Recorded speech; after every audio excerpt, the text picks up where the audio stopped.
Dear student, as we have discussed about the characteristics of a time series, के कौन सी time series को किस वक्त हम कन्वर्ट करते हैं from non stationary to stationary, stationary series को किस तरह हम आगे यूज़ करते हैं, ये एक डिस्कशन थी।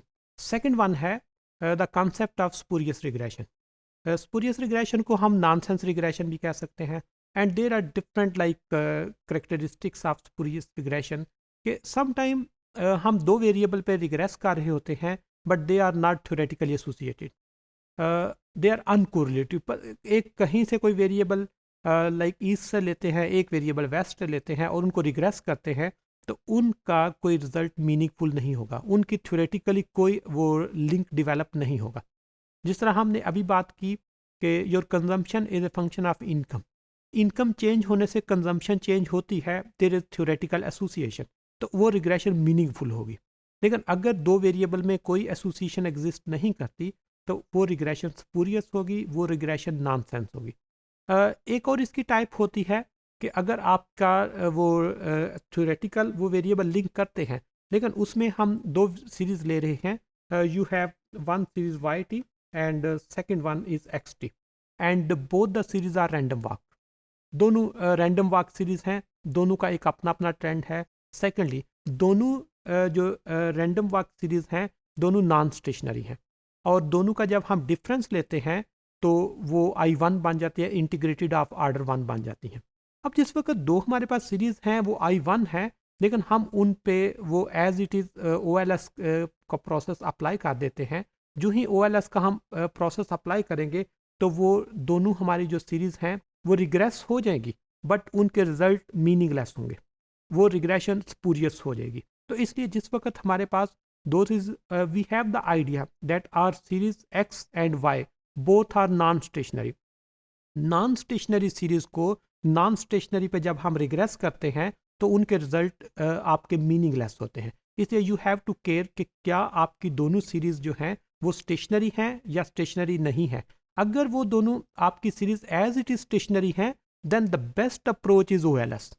अगर वो दोनों सीरीज नॉन स्टेशनरी हैं तो आप उन पे OLS अप्लाई नहीं कर सकते, क्योंकि OLS आपको मीनिंगफुल रिजल्ट नहीं देंगे। अब हमें किस तरह आइडिया होगा कि हमारी जो रिग्रेशन है या हमने जो OLS का ऑपरेशन अप्लाई किया है तो वो स्पूरियस है। उसके लिए जनरली हम यही देखते हैं कि आपके कोएफिशिएंट या इनसिग्निफिकेंट हो जाएंगे, या यहाँ पे एक एग्जांपल मैंने कोट की है जिसमें आप लोग देख रहे हैं कि आपके पास कोएफिशिएंट की वैल्यूज हैं and the values are significant because according to T statistics the rule of thumb is 2. If the T statistics value is greater than 2 it means the coefficients are significant. But the most important thing is you have to compare R square with D. R square is your like coefficient of determination, जो बताता है कि आपके independent के change होने से dependent में कितनी चेंज आ रही है। And I have already discuss with you people that if R square is equal to 0.10 it means only 10% changes in dependent variable are because of independent variable, whereas 90% changes are not explained in the model. In the same pattern you have D value which is Durbin-Watson value which is 0.012 जो बता रही है कि there is auto correlation in the model.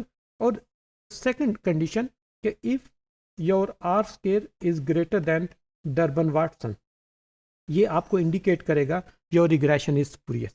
और यहाँ पे आप देख रहे हैं R square is 0.10 and D is 0.012, जो बता रहा है कि R square is greater than Durban-Watson की वैल्यू से बड़ा हो रहा है, जो इस चीज़ को इंडिकेट कर रहा है कि आपकी रिग्रेशन स्पूरियस हो गई है।